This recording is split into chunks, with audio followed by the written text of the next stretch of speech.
Good morning. I am Claude Earl Walker, Acting Attorney General or Attorney General nominee for the Virgin Islands.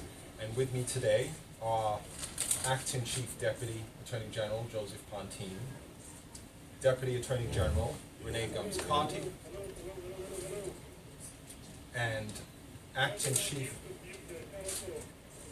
of the Criminal Division for St. Croix, Esther Walters.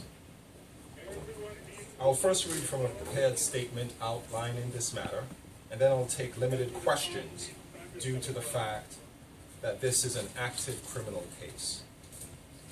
Today, August 18th, 2015, I announced the arrest of former Governor of the Virgin Islands, John P. De Jongh Jr., and Polito Francis, former Director of the Virgin Islands Public Finance Authority.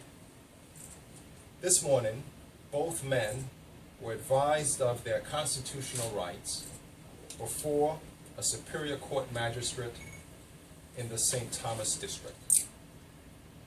Both men were arrested on 2 counts: embezzlement of public monies and neglecting to pay over public monies in violation of the Virgin Islands Criminal Code, Title 14, Section 1662, subsection 1, and Section 1663, subsection 1, respectively.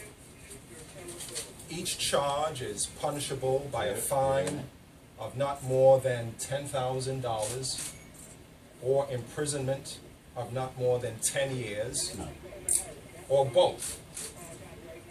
And if convicted, any person violating these statutes shall be disqualified from holding any public office. We allege that on or about April 2007 through January 2009, both men, being public officers, acted in concert in the process of conversion of public monies for private use and executed several government contracts to convert $490,025 of Virgin Islands government highway funds to fund improvements to the private residence of Governor De Jongh, former Governor De Jongh, without authority of law. These funds, however, were specifically earmarked by the Virgin Islands legislature pursuant to Act 6917 to repair public roads. Both men will be arraigned in approximately 2 weeks. As always, we remind the public that any person accused of any crime is innocent until proven guilty by a court of law. Now again, I have read you, provided you with statements outlining this matter, and I will take limited questions, but this is an active criminal case. Therefore, I have to restrict certain questions and cannot provide answers to, I'm sure, some of the questions that you may have. Erica Parsons, News 2. Do you expect to make any more arrests regarding this particular investigation? I cannot provide information on that at this time. With their concession, was this a joint effort with the federal government, or was this strictly local? Absolutely not. This was a local matter handled by the Attorney General's office. Why 2 weeks for an arraignment? That's just the way the process is at court. It's a Superior Court calendar. Who put the case together since you're just new to this place?